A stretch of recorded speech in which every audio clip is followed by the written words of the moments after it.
မြန်မာနိုင်ငံလိုတော့မဟုတ်သူကပေါင်မုတ်ကိုစပြုံးနေလို့ထားကော်ဖီကော်ကလေးကသေးသေးလေးတရုတ်တွေတောက်တယ်လေဟိုဝိုင်းခေါ်ကလေးတွေနဲ့ဆင်အဲယိုဂတ်လေးကလည်းသေးသေးလေးငါတိုက်ထည့်ထားတဲ့ကတိနာလေးတွေကိုထည့်ထားတာကောင်းမှချင်းချင်းလေးဒါတော့ဒါလည်းမှာပန် breakfast စားခဲ့တဲ့ဆိုင်လေးပေါ့နော်ဒီက Vietnamese sandwich ပေါ့နော်ဘယ်လောက်မှာလဲဒီဘမုကဒါနဲ့တို့စားရမှာတဲ့ကောင်းမှာမလားတော့မသိကောင်းတယ်ဒီရေထဲမှာကြတော့နန်းနန်းပင်ရဲ့စက်သားလုံး၃လုံးရဲ့ပြီးလို့ရှိရင်ဝက်ကဲအရေးကုန်ရဲ့ပါချိုလေးနဲ့ကောင်းတယ်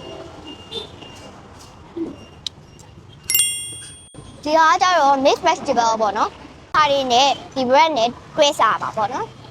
ပြီးရင်ဒီမှာကျတော့ငရုတ်သီးကြော်ပါတယ်အဲ့ဒါလည်း bread နဲ့ပဲတွဲစားအမှန်ကိုဖောက်နေပါလေတော့မသိဘူး blind bag ကြလိမ့်မလဲဆိုတော့ဒီနေ့3 5 6 7 8 9ကြလိမ့်မယ်ဟိုဟာဟုတ်ကြည့်မယ်ပေါ့နော်ရုပ်ကလေးပါလေးပါလဲယူလိုက်မှာပေါ့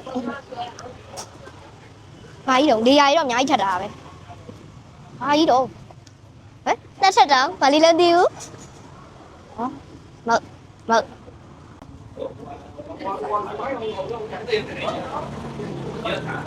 မဖဲပါဟာမတွေ့ဘူးအဲ့လိုလေနှစ်ထပ်တောင်